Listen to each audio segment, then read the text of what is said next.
What's up, everyone? Welcome to another Lift Journal entry. Thank you for joining. Today, I'm going to be talking about the Unifoil High Modulus 75 Race Mast. I'm going to keep it pretty brief because honestly, I'm not going to get into the tech details. I'm just going to give you guys how I felt as far as riding this for a little bit. I have been only riding this in prone conditions. It's really all I do. I'm still trying to dip my toes into downwind and winging. I don't do often enough to even have an opinion about it. So let's just talk about prone gear. As far as the height, 75 is my magic number. I love this height. It just gets you up quick. But let's get into the fun stuff. So this is coming in at about a half a pound lighter than the Progression 800 and the 750 Katana.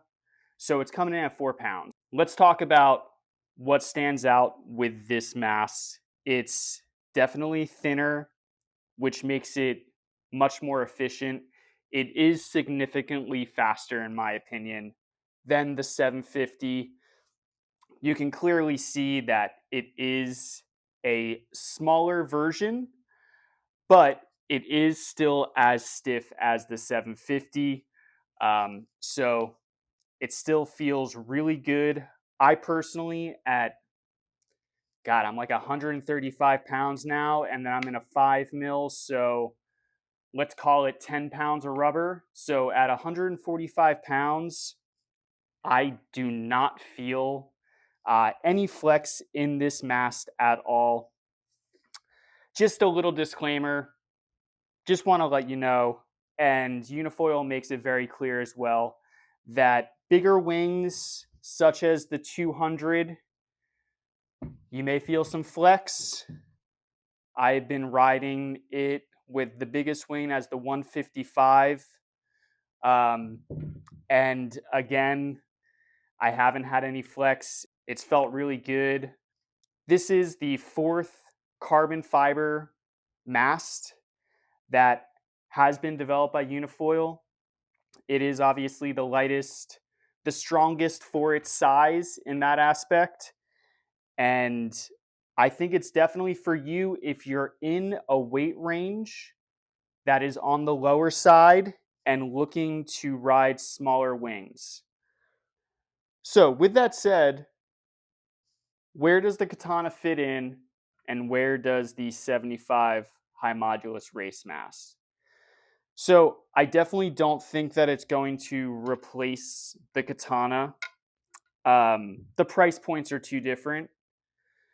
Obviously, Unifoil starts off with that aluminum mast, which comes in at, $370 or so. And I'm sorry, I'm not exactly accurate on the price.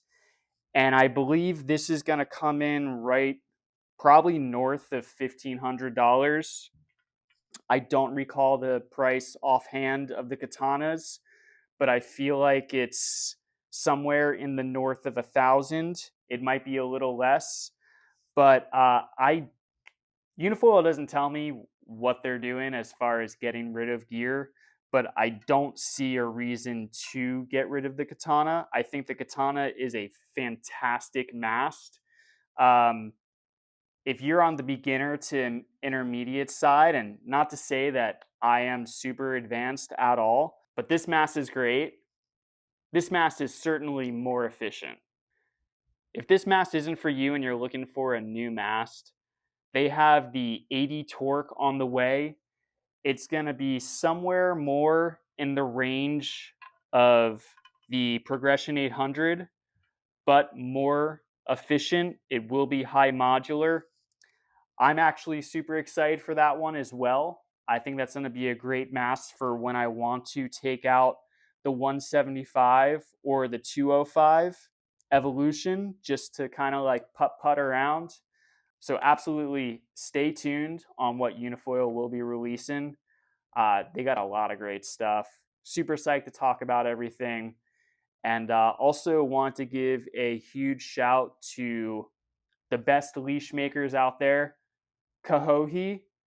I also want to give a huge thanks to Katana because they have been in business forever. They make the best accessories for snowboard, surf, great skate backpacks, and they recently just sent me a bunch of wetsuits, and I am super stoked to be riding them.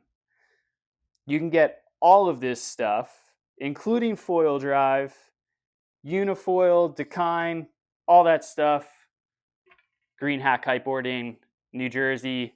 Go check them out. If you have any questions about any of this, please feel free to comment. Please feel free to comment your first feels on the 75 Race Mast, what you thought of it. And until next time, get on foil. Peace, guys.